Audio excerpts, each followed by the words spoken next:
We live in an ever-increasing technology-driven world. We have data over here, we have data over there, it's going up here and it's going down there. Half the time we don't know what it's doing or where it's going, but it is kind of important for us to know how best we can secure ourselves in this type of world.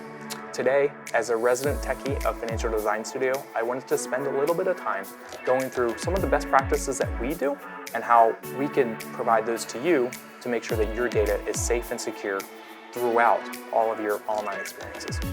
This is something that I really put a lot of time and effort into making sure that we do the best job that we can from a data security standpoint for our clients. The first thing I wanted to talk about is just locking down your passwords. In other words, lock it down.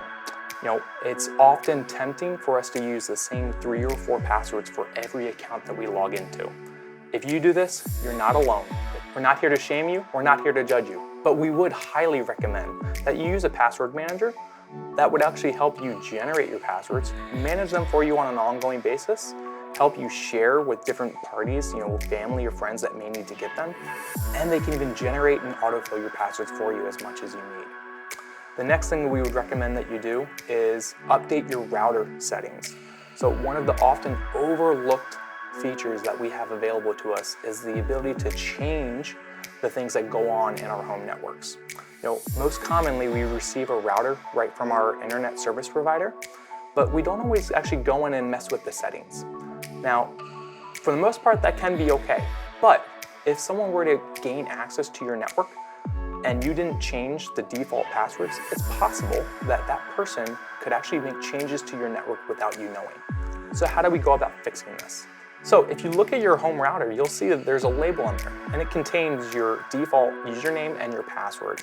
I would recommend that you use those to log into your home network settings, update that default password to something that you know, perhaps even managed by your password manager, and really lock down your home network. Therefore, if someone were able to gain access to your network, they wouldn't have the additional step to actually make changes to your network. Finally, as we're oftentimes out and about and on the go, I fully understand that sometimes the free Wi-Fi at Starbucks or the airport is really, really tempting to use. I'm not saying don't use it.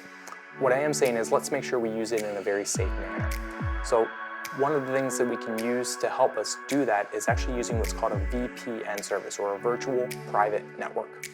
The reason these are important is because as you're communicating with websites back and forth, we want to make sure that your data is transmitted as encrypted and securely as possible.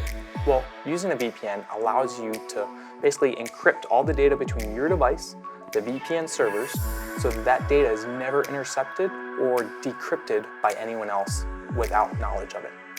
The reason for this is because as we log into financial accounts, we want to make sure that no one else has access to that data.